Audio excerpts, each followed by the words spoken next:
todos. Soy Juan Luis González García, profesor de Historia del Arte en la Universidad Autónoma de Madrid y tengo el honor de dirigir este ciclo de 4 conferencias que se celebrarán a lo largo de este mes de noviembre dentro del programa Joven del Museo Nacional del Prado, un programa que existe desde 2022 y que consiste en esta pequeña serie de conferencias impartidas siempre por investigadores menores de 35 años y que forma parte de la programación académica del Centro de Estudios del Museo. El formato, como conocerán probablemente muchos de ustedes, consiste en una primera conferencia en sí, ¿no?, que es aquello que sin duda les ha traído hasta aquí, de unos 40 minutos más o menos, seguida de un pequeño debate donde, bueno, pues yo mismo plantearé algunas cuestiones que permitan ampliar lo aquí presentado y al mismo tiempo interesar al público en otros aspectos que quizá les puedan resultar sugerentes. El ponente de hoy, o el conferenciante de hoy, es el doctor Gaetano Gianotta, que hizo su tesis doctoral en Historia del Arte por la Universidad Jaume I de Castellón y la Universidad de Valencia, y que se ha incorporado, y esto es una noticia feliz, de coincidencia, hace un mes como profesor ayudante doctor a la Universidad Jaime I. Así que tenemos también que felicitarle por esto. Dentro de una trayectoria académica en la que ha realizado estancias de investigación en numerosos lugares prestigiosos, en Roma, Viena, Londres y últimamente aquí también en Madrid, y ha presentado una gran cantidad de trabajos, muchos de los cuales conozco bien, en congresos nacionales e internacionales. Ha publicado también un libro que tengo ahí encima de la mesa, La elocuencia de la arquitectura, que es el producto de su tesis doctoral y que versa sobre la forma en que se construyeron los programas iconográficos del barroco valenciano y su significado. Él se interesa, y ya voy al tema de la conferencia de hoy, por asuntos relacionados con la pintura española de los siglos XVII y XVIII, la teoría del arte, la iconografía, la fiesta y la emblemática. Y hoy nos va a presentar algo que tiene relación en realidad con mucho de todo esto, que es el proceso creativo y la materialidad de la obra del pintor y tratadista Antonio Palomino, del cual el año que viene se cumplirá el 3er centenario de su fallecimiento, un artista muy importante para el Museo del Prado y que conserva obra del mismo, como vamos a tener ocasión de comprobar. Y la ponencia, como digo, que va a presentar dentro de unos minutos, va a marcarse dentro de este proyecto. Así que, sin más, con todos ustedes, Gaetano Gianotta.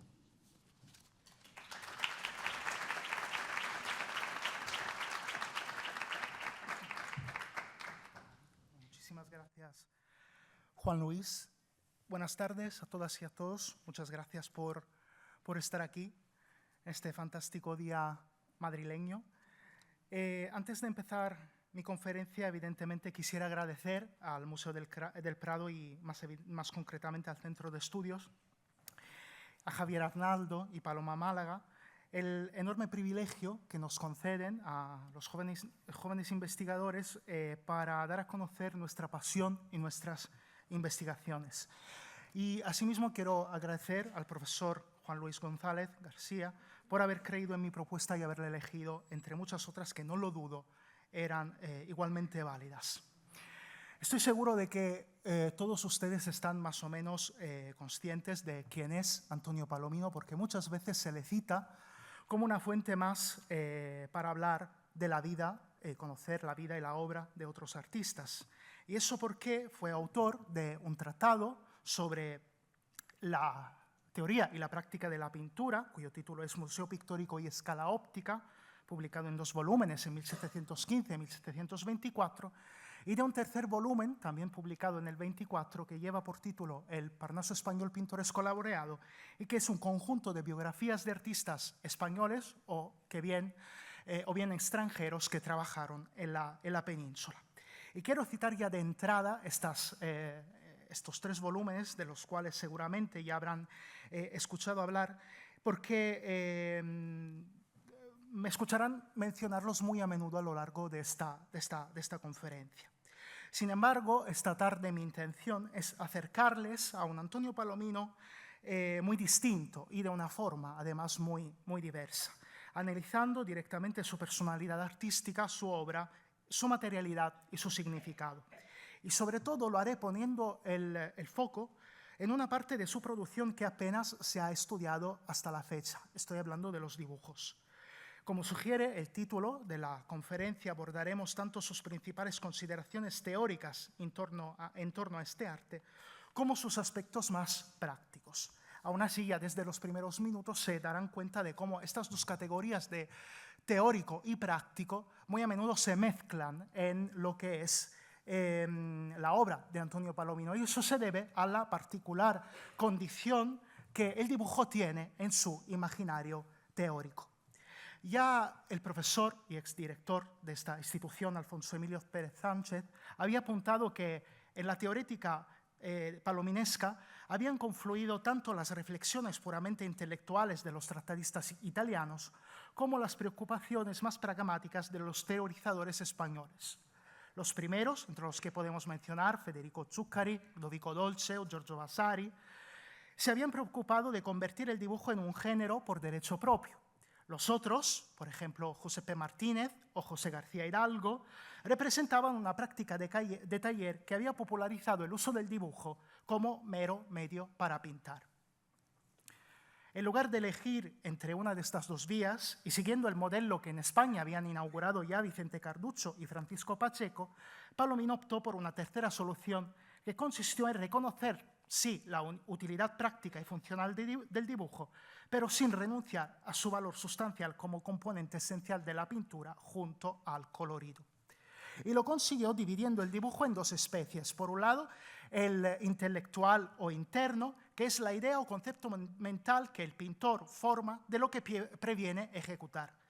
Y por otra parte, el práctico o externo, que es la reducción en forma visible de este concepto intelectual. En el segundo, que es el dibujo propiamente dicho, el dibujo en su sentido más propiamente material, centraremos a partir de ahora nuestra atención.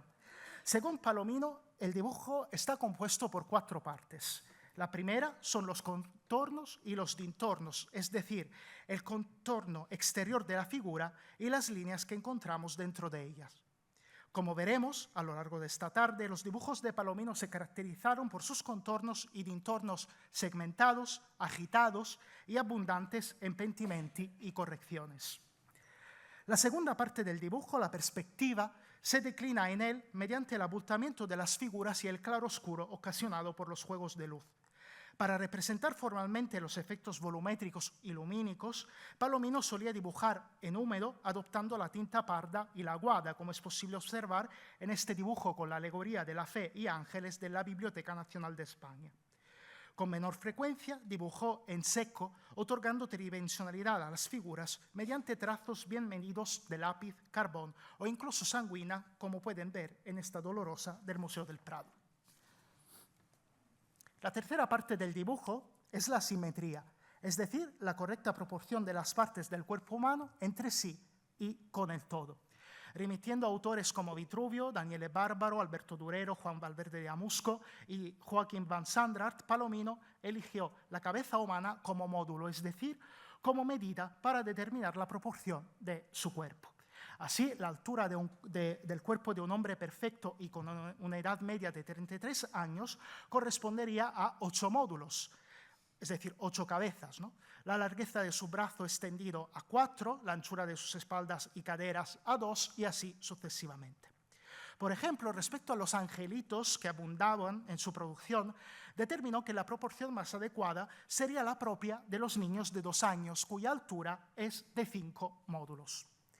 Podemos observar una aplicación práctica de estas normas en un poco conocido dibujo de colección particular neoyorquina con la figura de un santo mártir, probablemente San Acisclo o San Pelagio, a la que he superpuesto los 8 módulos.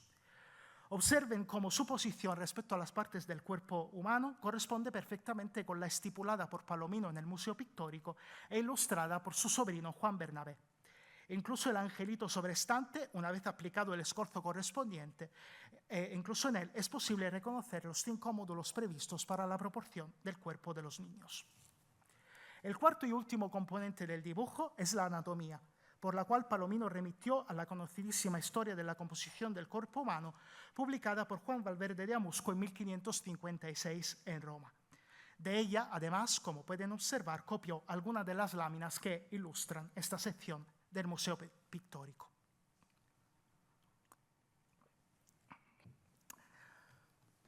Podríamos seguir un buen rato hablando de las definiciones sistemáticas del dibujo y de sus partes constituyentes, pero la verdadera importancia del dibujo en el universo teórico de Antonio Palomino estriba en el papel que éste juega en la llamada escala óptica, que es el nombre que dio a este sistema de aprendizaje gradual que armó a lo largo del segundo tomo del Museo Pictórico y gracias al cual el principiante puede llegar a convertirse en un pintor perfecto pasando por 4 grados intermedios, que son el del copiante, el aprovechado, el inventor y el práctico.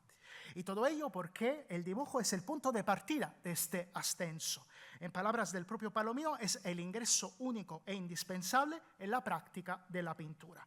Y su misma biografía, de hecho, lo atestigua. El primer contacto de Palomino con la pintura tuvo lugar, según lo que él mismo nos cuenta, mostrando a Juan de Valdés Leal algunos ligeros principios, expresión con la que se hace referencia precisamente a los dibujos. Esto ocurría en el año de 1672, durante la última estancia del pintor sevillano en Córdoba.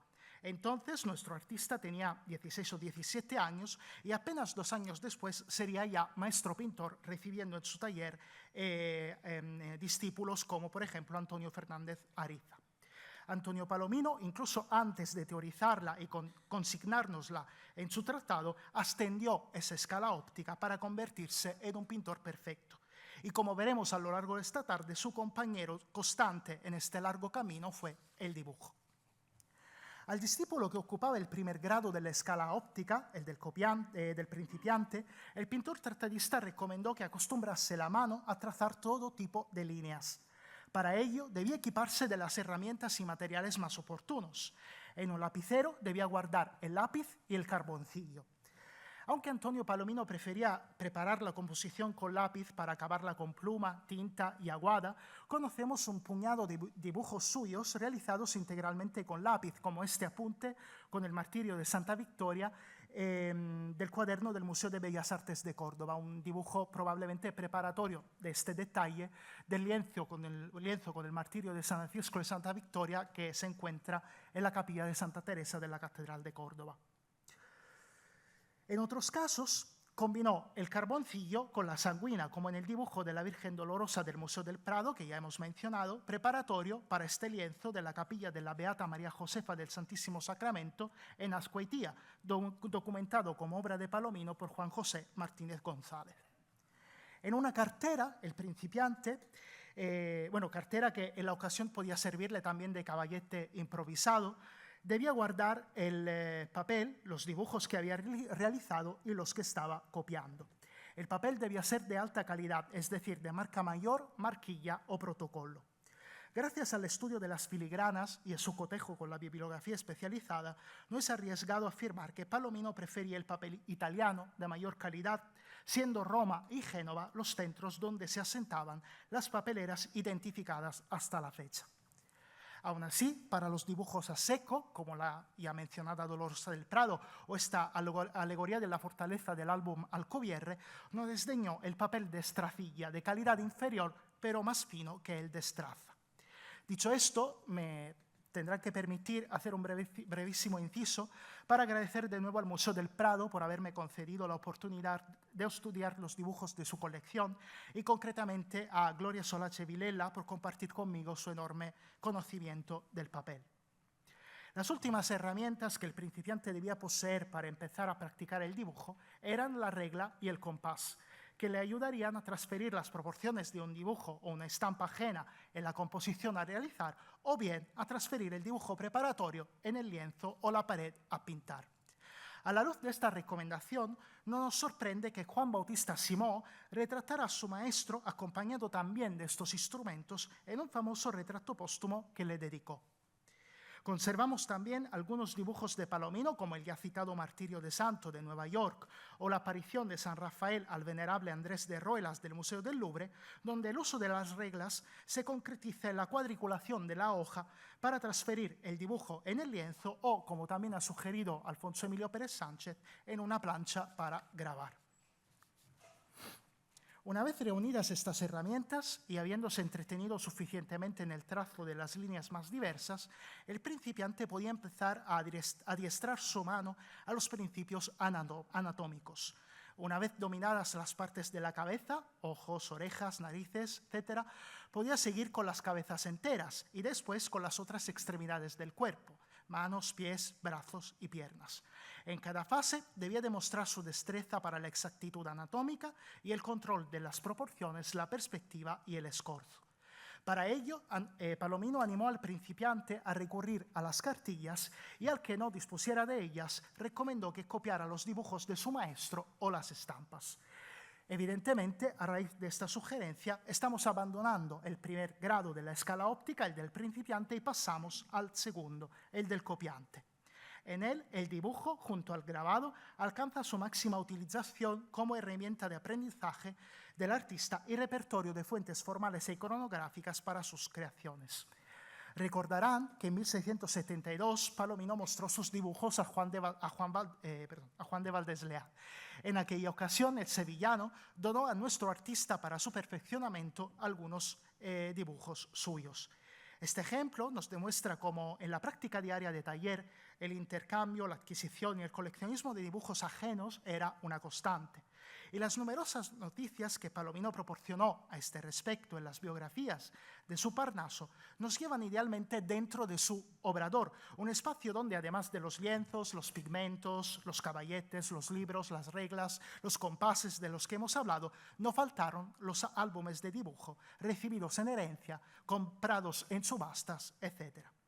Clara función educativa, por ejemplo, tenían los dibujos anatómicos de Gaspar Becerra o Teodoso Bingot, que Palomino declaró tener en su poder.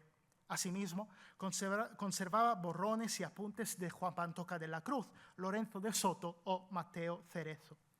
Pero los dos fondos más abundantes de su colección los constituían los dibujos de Alonso Cano y de Antonio del Castillo y Saavedra. Palomino pudo adquirir los dibujos del primero durante sus viajes a Granada y Valencia. Por ejemplo, sabemos que en la ciudad del Turia visitó el estudio de Gaspar de la Huerta y la Cartuja de Portacelli, donde había visto algunas de las obras dejadas allí por el granadino durante su huida de la condena por homicidio. También es posible que adquiriera algunos de estos dibujos en Madrid, concretamente en la subasta del Judio de 1685 de los bienes de Francisco de Solís, otro pintor que había sido gran estimador y coleccionista de la obra de Alonso Cano. Sea como fuere, en la colección de Palomino destacaban los dibujos que el granadino había realizado a principios de la década de 1660 para las pinturas del claustro del convento dominico de Santa Cruz la Real de Granada. Las 14 hojas, de dimensiones y realizadas con técnicas casi idénticas, sirvieron como punto de partida para una serie de lienzos perdidos en la actualidad que se atribuyen a Juan Antonio del Castillo. Hoy en día los dibujos están repartidos entre el Museo del Prado, que tiene la mayoría de ellas, 7, la Biblioteca Nacional del Prado, que tiene 3, la Hamburger Kunsthalle de Hamburgo, que tiene 2, el Metropolitan Museum de Nueva York, que tiene 1, y 2 colecciones particulares que tienen 1 cada uno. Pero, como digo, antes de 1726, del fallecimiento de Palomino, según lo que él mismo nos cuenta en la biografía de Alonso Cano, pertenecían a él. Miren cómo este lienzo de la colección Albuquerque con Saulo pidiendo al sumo sacerdote la autorización para perseguir a los cristianos de Damasco, Palomino reaprovechó los elementos de la composición de Cano para el cuadro con Santo Domingo ante el Papa Inocencio III. Aún introduciendo elementos estilísticos muy personales como este pomposo toldo o los personajes en primer plano en contraluz, fíjense en cómo se repiten los juegos de perspectiva entre el solio de las dos autoridades religiosas en cuestión y las arquitecturas del fondo, y en el medio entre ellas una multitud de personajes secundarios. Y la deuda incluye incluso detalles muchos más diminutos, como este gesto de la mano izquierda del sumo sacerdote en un caso y del papa en otro caso, que no puede negarse de que está calcado del dibujo de Cano.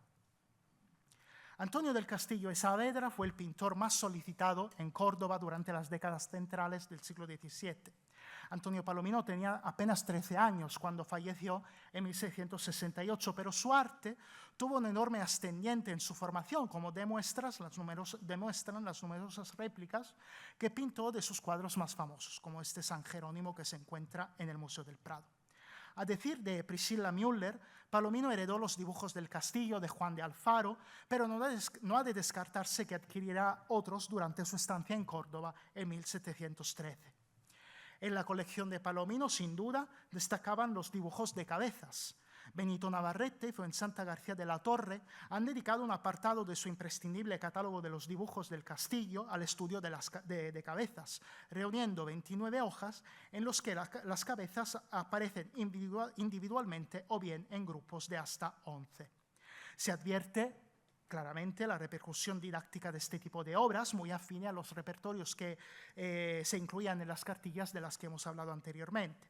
Pero Palomino usó estos dibujos no solamente como recursos educativos, sino también como repertorio formal. Y efectivamente es posible detectar ecos de la crudeza realista, el expresionismo desencajado y la poderosa contención de los apuntes fisionómicos del Castillo en los detalles de muchas de sus obras. Miren, por ejemplo, los apóstoles de la Pentecostés del Museo del Prado, que se encuentra en la iglesia de San Ginés de Madrid, o ese anciano sacerdote del San Pablo predicando en la sinagoga de Antioquia de Pisidia, de la colección Albuquerque, el San Joaquín del cuadro con la Virgen Niña, con Santa Ana y San Joaquín en la iglesia de San Francisco de Córdoba, los sayones del martirio que ya hemos mencionado, de San Francisco y Santa Victoria en la capilla de Santa Teresa de la Catedral de Córdoba también. O por último,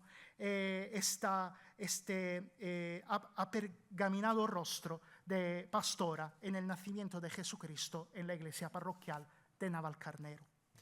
Evidentemente, en el taller de Antonio Palomino, como en el de cualquier otro pintor español de la misma época, junto a los álbumes de dibujo era posible encontrar también estampas, vaciados en yeso, o incluso pinturas ajenas que eran utilizados como fuente de estudio e inspiración, pero claramente por razones de tiempo me reservo para otras ocasiones profundizar en estos aspectos del proceso creativo palominesco, porque es hora de volver a ascender nuestra escala óptica. En sus siguientes grados, con vistas a convertirse en un pintor perfecto, el artista debía abandonar paulatinamente la copia literal de un dibujo ajeno o de una estampa y aprovechar de manera distinta los modelos manejados.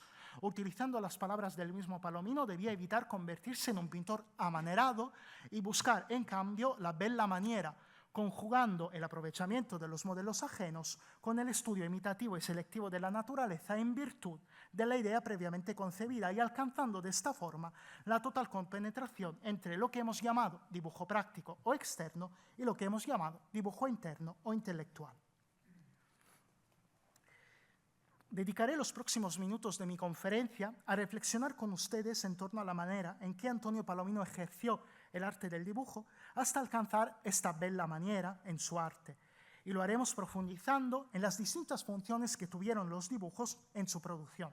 Evidentemente, una vez más, no podré presentar como me gustaría todas sus obras, pero sí brindarles, espero, un muestrario de su erudición y maestría.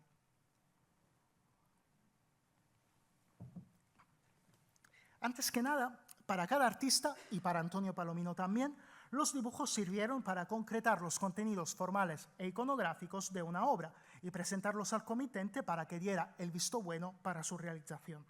En efecto, todo hace pensar que el primer dibujo de Antonio Palomino que podemos fechar con absoluta seguridad tenía esa función.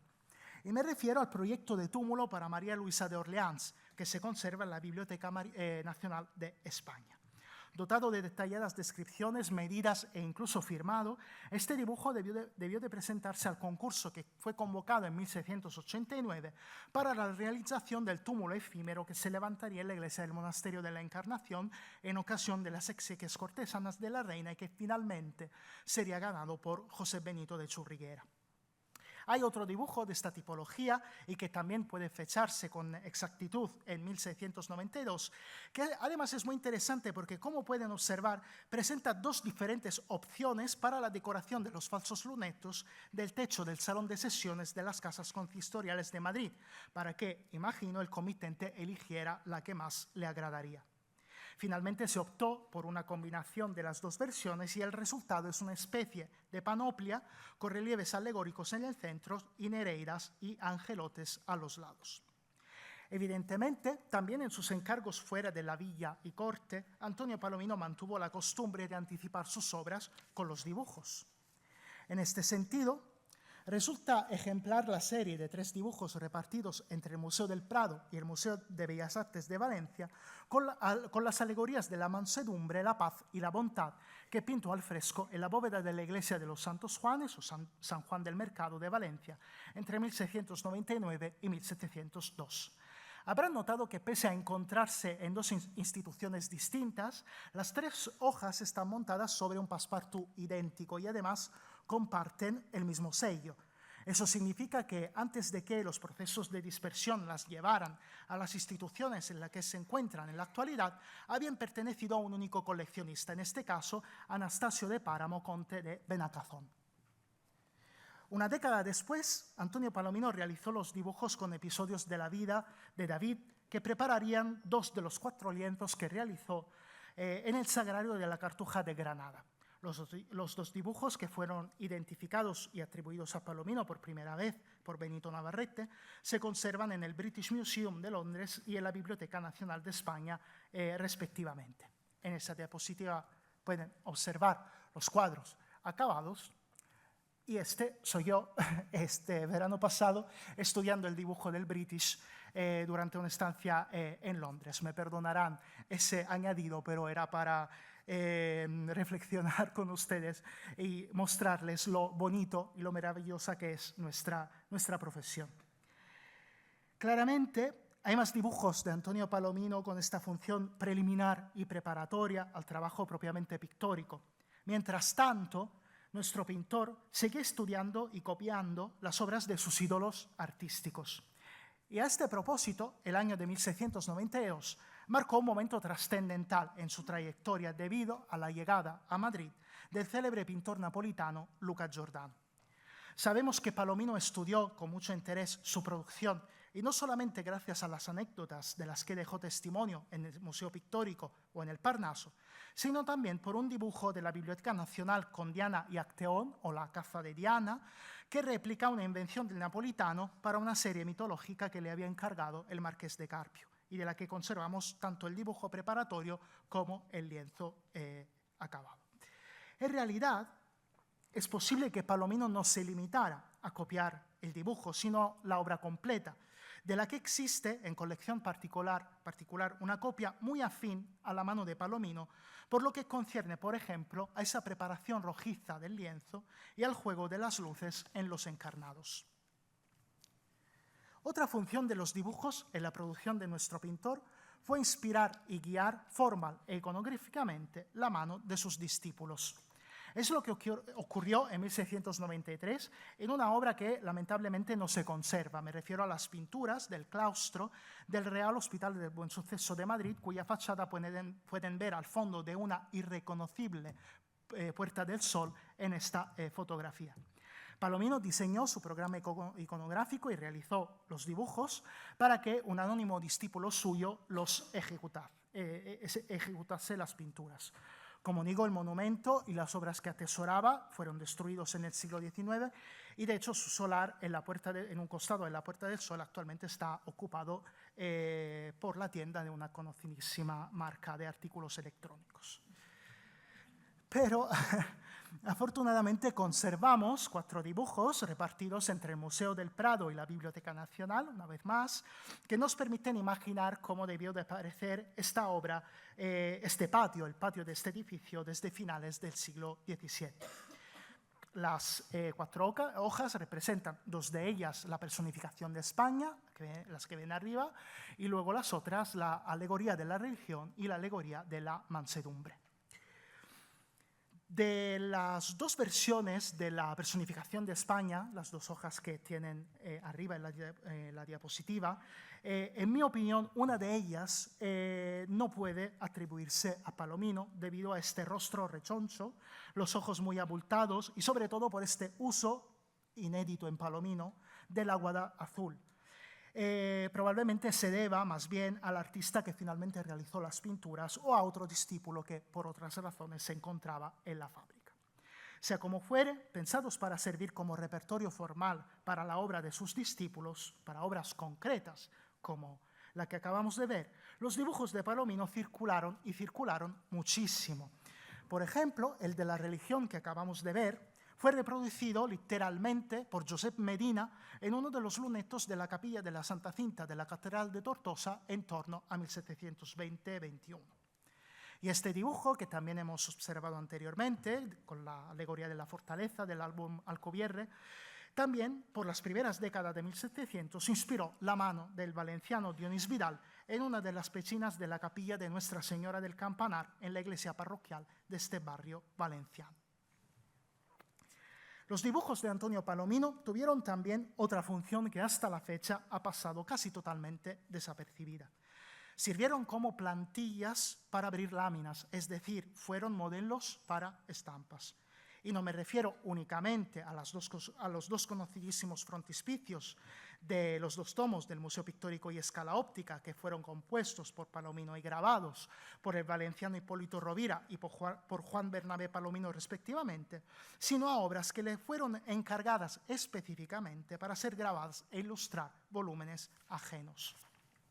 Claramente no conservamos ninguno de los dibujos que el maestro cordobés realizó con este propósito, pero sí, afortunadamente, muchas de las estampas que se imprimieron a partir de ellos.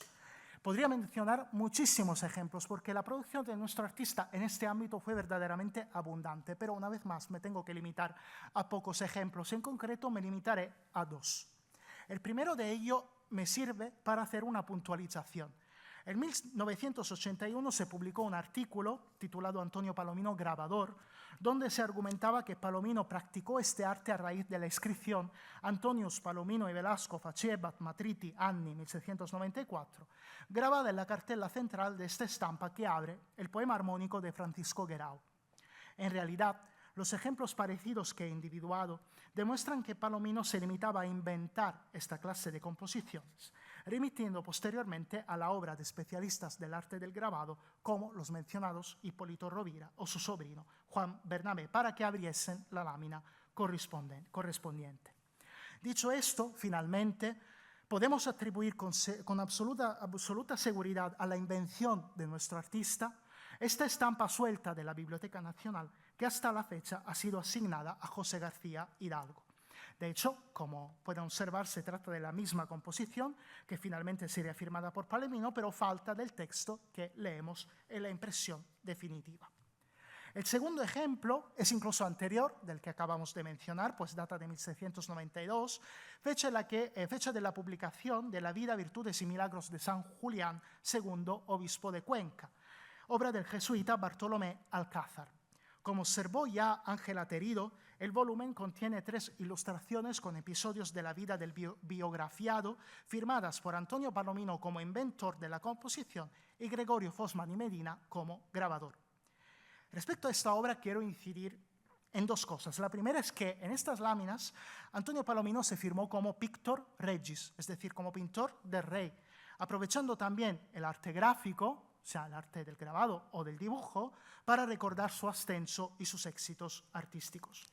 En segundo lugar, me parece muy interesante que años más tarde, concretamente el 16 de mayo de 1708, el autor de este volumen y probable comitente de las estampas, el jesuita Bartolomé Alcázar, firmará la primera censura del primer tomo del Museo Pictórico de Palomino, devolviéndole de alguna manera el favor que le había hecho creando las ilustraciones de la vida de San Julián. Y como sabe la gente que ya me ha escuchado alguna vez hablar sobre Palomino, siempre que hablo de él me gusta acabar enseñando este retrato que ya hemos visto anteriormente. Una obra con que su discípulo Juan Bautista Simó le homenajeó después de su fallecimiento en 1726. Y hoy no quiero abandonar esta costumbre, antes que nada para recordarles, como también decía el profesor Juan Luis González, que el próximo año recurrirá el tricentenario de este acontecimiento, el fallecimiento de Antonio Palomino en la centralísima calle madrileña del Reloj. Ojalá la conferencia de esta tarde, pronunciada en uno de los monumentos más emblemáticos de la pintura occidental, como es el Museo del Prado, pueda servir como punto de partida para redescubrir a uno de los artistas más inventivos y brillantes de nuestra historia del arte. Después de todo, este fue también el propósito del lienzo de Simó, que no por casualidad representó a su fallecido maestro, pintando una alegoría del tiempo, desvelando a la verdad y echando a la mentira. Espero que con el tiempo podamos restituir una imagen mejor de Antonio Palomino como artista. Por mi parte, esta tarde espero haber aportado mi granito de arena y actuado como esta alegoría del tiempo, descubriéndoles a Antonio Palomino, dibujante. Muchísimas gracias.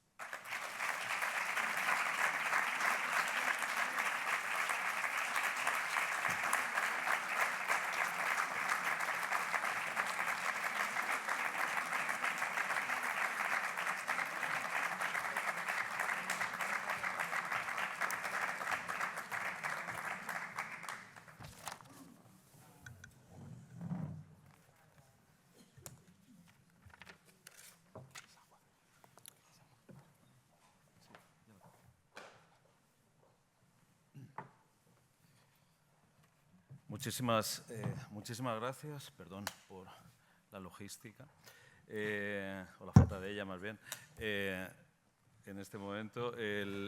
Muchísimas gracias por esta presentación de la que antes de empezar, ¿no?, esta pequeña conversación que vamos a tener, me gustaría subrayar varias cosas, ¿no?, a todos ustedes como público. Primero, la importancia de la presentación para la reivindicación del propio Antonio Palomino, como Gaetano se ha encargado de decir brillantemente en sus palabras finales.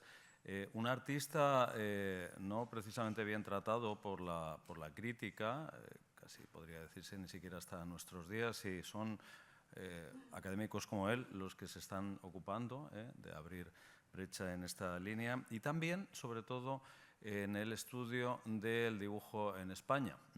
Ha estado muy bien, lo he apreciado con gusto, que comenzase digamos, reivindicando no solo este arte, sino el estudio fundacional, en este caso de Alfonso Emilio Pérez Sánchez, director que fue efectivamente de este museo y que fue en gran medida la presentación de una idea que tradicionalmente estaba ausente en los estudios sobre la Escuela Española de Pintura, que es que bueno, pues en España no se dibuja, y que todo se pinta directamente sobre el lienzo o la tabla, y que esto era una cosa ajena y que en todo caso los dibujos que se coleccionaban, circulaban y se movían eran por razones meramente utilitarias o porque eran artistas italianos, flamencos o de otra procedencia los que los hacían, ¿no? Yo creo que esta presentación nos demuestra que las cosas se pueden estudiar de otra manera y que una de las formas es entenderlas como esa tercera vía, ¿no?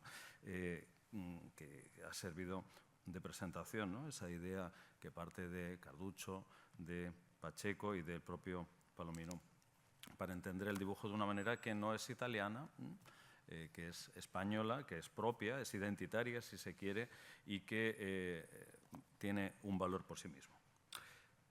Quiero comenzar haciendo una pregunta relativa al corpus, en este caso de dibujos de Palomino. Hemos visto muchos ejemplares, una enorme cantidad de técnicas, yo creo que magníficamente bien elegidas.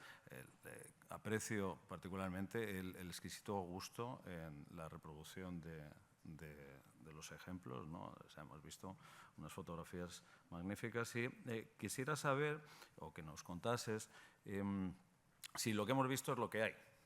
Es decir, el corpus de Palomino es esto, este es toda la producción dibujística de Palomino, y en segundo lugar el dibujo conservado, por lo menos los que has presentado, que son generalmente proyectos, dibujos preparatorios más o menos acabados, dibujos con variantes. Aquí casi no se ve un tipo de dibujo que sí que hemos apreciado que sí que hacía Antonio del Castillo, entre otros, ¿no? Que es esos dibujos como de ensayo, ¿no? Esos rasguños de preparación, de diseños, de variantes. Sí, esa idea de copia y varietas que el propio Palomino presenta en otras partes del tratado, luego no la practica él, o sí la practicaba, pero los dibujos que se han conservado no incluyen ese tipo de dibujo, en fin. O sea, que por una parte el número de dibujos y por otra parte sí lo que tenemos son solamente dibujos preparatorios. Bueno, evidentemente hay muchísimo más respecto a lo que he presentado. Actualmente mi personal catálogo de dibujos de Palomino reúne unos 40. Claramente repartidos en todo el mundo. Ese catálogo incluye, como habréis notado, dibujos, entre comillas, inéditos, o sea, que estaban publicados como anónimos o como obras de otros artistas, pero también he quitado algunos, y de los más comprometidos no he querido esta tarde ni lo voy a hacer, porque no es la circunstancia para hacerlo. Respecto a la segunda parte de tu pregunta, en los, más o menos aproximadamente 40 dibujos que atribuyo en la actualidad a Palomino, no hay nada que se parezca a lo que Antonio del Castillo, por ejemplo, hacía. O sea, son más dibujos preparatorios, así muy acabados, ¿no? Por así decirlo. Además, yo antes no he leído la cita porque pensaba que estaba perdiendo tiempo, pero por ejemplo, cuando habla de los dibujos del Real Hospital del Buen Suceso, habla de dibujos preparados a la mano, que yo imagino que no, o sea, el comentario del Museo Pictórico no se refiere a los dibujos que hemos visto, que son dibujos, ¿no?, normales, sino a los cartones, más bien, ¿no? Porque acomodados a la mano, o sea, ahora no recuerdo exactamente el término, pero de eso se trata, ¿no? No he notado ese tipo, no sé si es porque sería muy difícil atribuirlos, que esa es otra.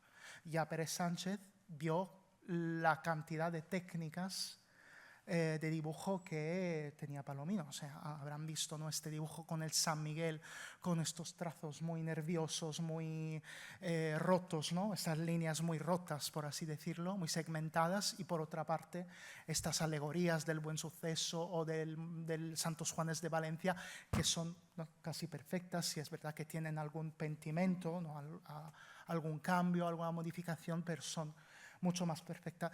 Entonces es muy complejo atribuir dibujos a Palomino, pero entre todos no hay ninguno que se pueda atribuir a esa fase más de estudio, ¿no?, de toma de nota, ¿no?, de rostros o del tipo Castillo y Saavedra. Bien, otro comentario que quería hacer en relación, y puedes poner, si quieres, que hemos pedido en este caso que mantuvieran la presentación también en esta fase de debate por poder ilustrar los comentarios con alguna imagen. Por ejemplo, esa estampa que aparece en el libro de Palomino con las cabezas, ¿no?, con las cabezas en giro, los escorzos, y ese tipo, no, en la de que salen todas las cabecitas. Sí, ok, no sé cuál es. Bien, la pregunta viene,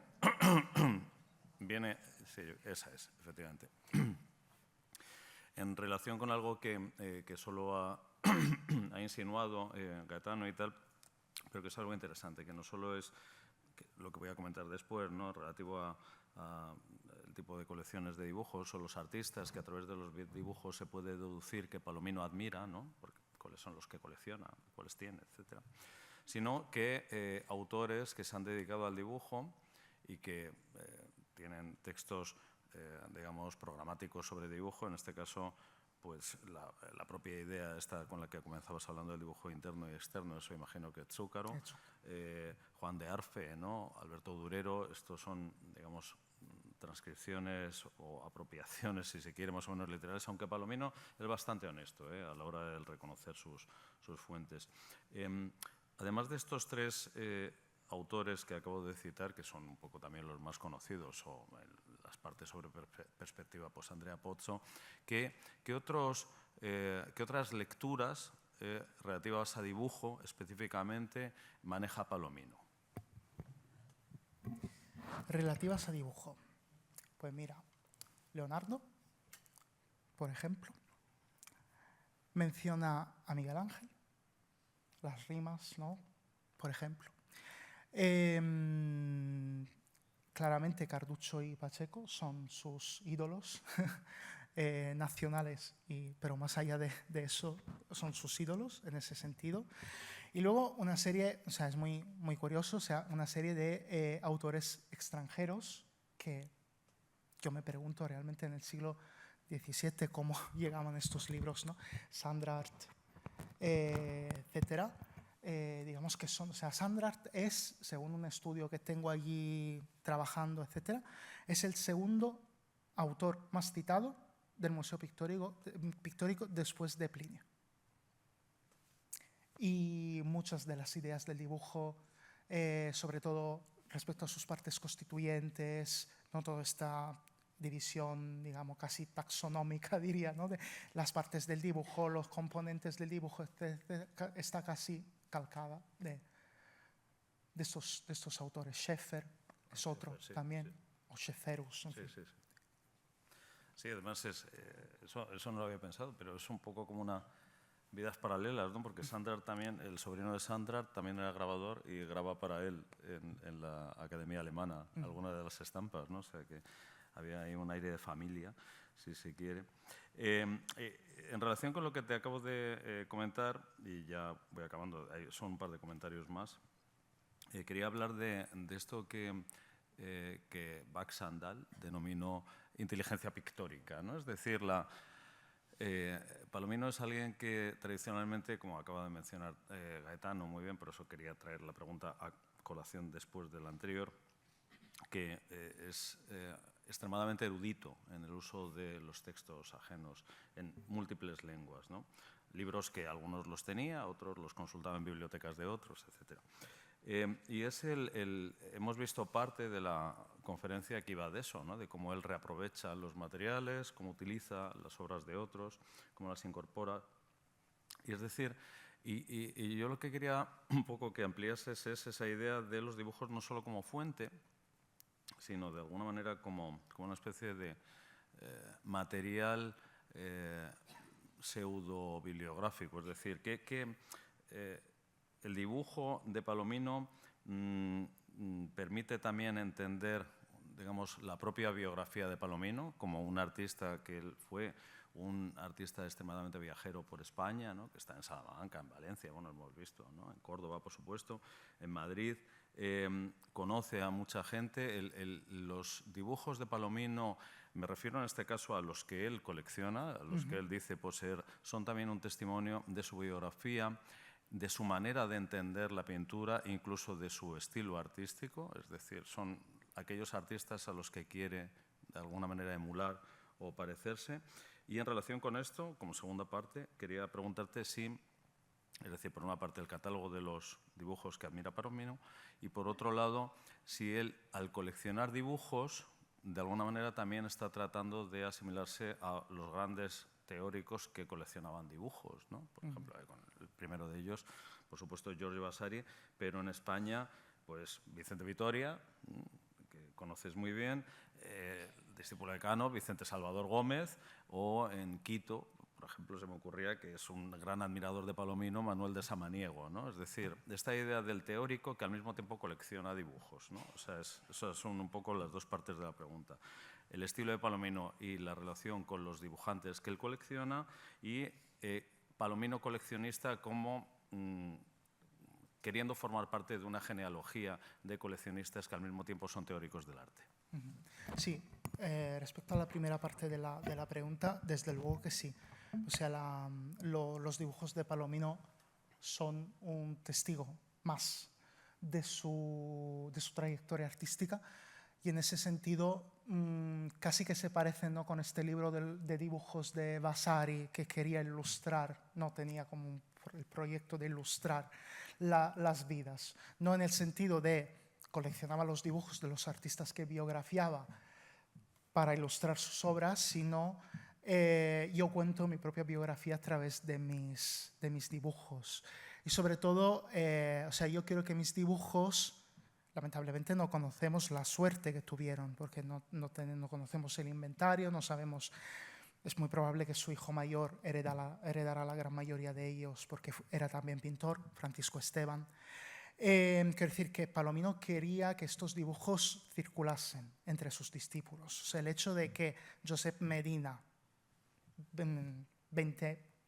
más de 20 años, casi 30 años después de que Palomino ejecutase el dibujo de la religión para el Hospital de Madrid, el Buen Suceso de Madrid, y que un discípulo de un discípulo suyo, o sea, Josep Medina, discípulo de Dionís Vidal, discípulo de Palomino, utilizara ese mismo dibujo en Tortosa, yo creo que Palomino, de saberlo, se habría vuelto loco. Quiero decir, es algo que yo estoy convencido de que él quería, que sus dibujos, y quería dejar una imagen de sí mismo como pintor erudito, como tú bien has dicho, como pintor dibujante, como pintor que de alguna manera, no que cerraba, sino que continuaba, y así respondo a la segunda parte de tu pregunta, la gran misión que había empezado el señor Gaspar Becerra, autor, sobre todo fresquista, que restauró la pintura española en España, ¿vale? Y él como que se erguía a seguidor, ¿no?, de esa tradición inaugurada por Becerra, Navarrete el Mudo también, ¿no?, está en ese grupo. Él de alguna forma, a través del dibujo, esa es mi opinión, quería ponerse a sí mismo también en ese grupo de artistas, en el que evidentemente incluía también a Valdés Leal, a Castillo de Saavedra, a Alonso Cano.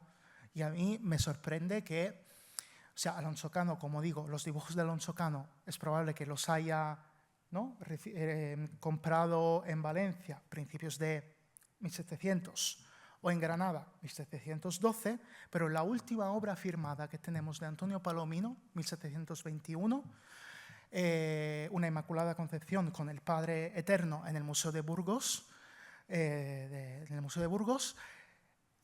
abandona el modelo de Inmaculadas que había utilizado hasta ese momento, ¿no?, ese muy típico de la grandilocuencia de la escuela madrileña de la segunda mitad del siglo XVII, y vuelve a un modelo canesco. O sea, eso de que Antonio Palomino va evolucionando del naturalismo, o sea, por los sitios a donde va, empieza con el naturalismo en Sevilla, luego se viene a Madrid y se convierte, ¿no?, en un pintor coellista, luego ya jordanesco. Es mentira. Yo lo siento mucho, pero es mentira. O sea, Antonio Palomino, incluso en 1721, todavía está utilizando modelos canescos que ha conocido 20 años antes, por ejemplo. Entonces, es consciente de que está reuniendo además en un tratado y en un conjunto de biografías la historia del arte español, y quiere ser parte de esta historia. No solamente quiere escribirla, quiere ser parte de ella. Y es algo de que sus discípulos también se dieron cuenta en los retratos que le dedicaron, en las obras los comentarios que dejaron en torno a él. Cierro con este detalle.